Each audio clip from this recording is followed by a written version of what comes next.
So I got my spot all cleared out where the cabin's gonna go. It's gonna be 12 by 20 with a 6-foot deck. I got some trees I gotta push back, of course. I never like to move the trees back until I'm sure where the cabin's going. Then I can kind of move stuff and keep what I want. This is where my posts are gonna go. So there's gonna be 4 posts per wall. They're about 6 feet apart. Of course, they end up right on a tree. Where I cut that bird tree down there, and I cut this piss fir here. All right, I've been digging for about 45 minutes. Got 2 holes done so far. Pups are helping me. They love being out here in the woods with me. Flip you around here.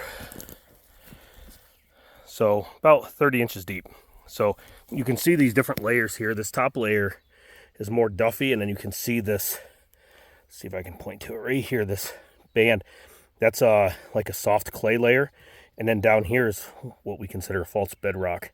So it's just hard packed gravels. I can dig on that for 20 minutes and I'll get an inch. So once I get down to there, that's good enough. I got that hole done. This one's a little bit deeper, so I use a bucket after I get my layout done, and that's the size of the hole I want. Depending on what post, I might go with a bigger hole. These are going to be 6-inch posts. My first real obstacle, and I figured this, big root. That's a root right there for that tree that I cut down. So now I got to get a saw or an axe and cut that out of there. That's the problem with building in the woods. Well, I decided on getting the Milwaukee to cut that piece out of there. He's a little quicker and easier. I'll just hit that chain with a file here, get it sharpened back up. But this whole area I cleared with that saw. I have used that saw to cut literally hundreds of hours, maybe thousands of hours. Our property, we have 40 acres, so it's a 1/4 mile on each side. And I've cut a mile of fence line, anywhere from 10 to 25 feet wide with that saw. Not to mention just doing thinning projects with it. It's quiet, so you can take it wherever and nobody can hear it, if you get my drift. Awesome saw. So if you don't have an electric saw, add one to your arsenal. I've got Steels, I've got Huskies, but that's my go-to saw lots of times. If I'm doing something like this, I can use it and set it down and pick it up, and it'll go without having to yank on it or anything else. So, well, I found another root. This smaller end I was able to bust off with a digging bar. That other end I'm going to have to cut. I peeled the bark off it, so I'm not hoping not to get into too much dirt. Oh no, 200 rent. I get a check on Friday, but it's already spent. Working for a living, working for a living, working for a living, working for a living, living and a working. I'm taking what they're giving, cause I'm working for a living. Oh no, working for a living.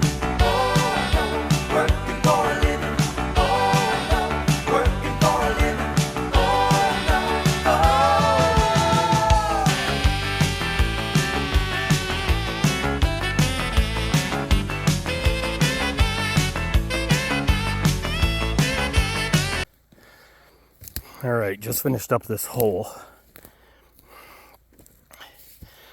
This is number 7 for the night. I am running out of steam. You notice I had a green shirt on before. It got so wet when I went to do chores and move hand line. I got chilled, so I had to change out to a new shirt. Sun just went down. It's just before 9.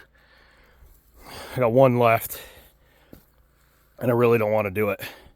My hand's shaking, but I also don't want to wait till tomorrow. Another hour of sunlight. It's taken about 15 to 30 minutes to do a hole. I've been working on this 3.5 hours now. So 1 more and we'll have our 8 holes for the main house. And then I'll need 4 more for the deck, which will go in there. So, and then in a future project, I'm going to clear it in there and actually dig a foundation and put an 8-foot extension on for another room and then I'll have a bathroom in there and stuff. But for right now, we're just focused on a dry cabin. All right, so I got that last hole done a little bit after 9. And of course, it was the rockiest of all of them, but it's done. So praise the Lord. 8 holes, almost 4 hours. I am tired. I got a big blister. I had to go get a glove to do the last 3 holes. I don't normally get blisters. I work quite a bit with my hands. They're pretty leathery, but did something different today that I had to. If you don't know how to get a blister, or if you've never had a blister, you're going to really struggle on what's going to come here in the next couple of years. You need to be able to work with your hands. You need to be able to do a hard work, get sweaty, go to bed tired, and the Lord renews our strength daily. You will wake up refreshed and feel good. You may be a little bit sore, but man, you know you did some work. You're bettering your life. You know, you can go to the gym and feel the same way. Nothing wrong with that. You know, if you live in town and you don't have an ability to get out and do something on your own property, I mean, heck, if you stop at a farm and ask them if you can dig a hole, they'll probably help you put a fence line in, right?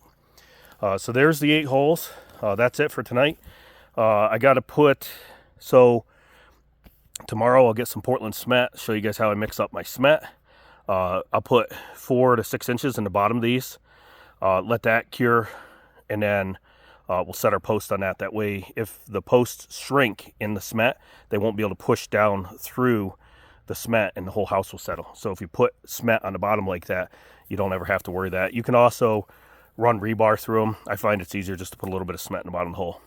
These are my girls. This is Chloe. This is Itsy Bits. And this is Tootsie.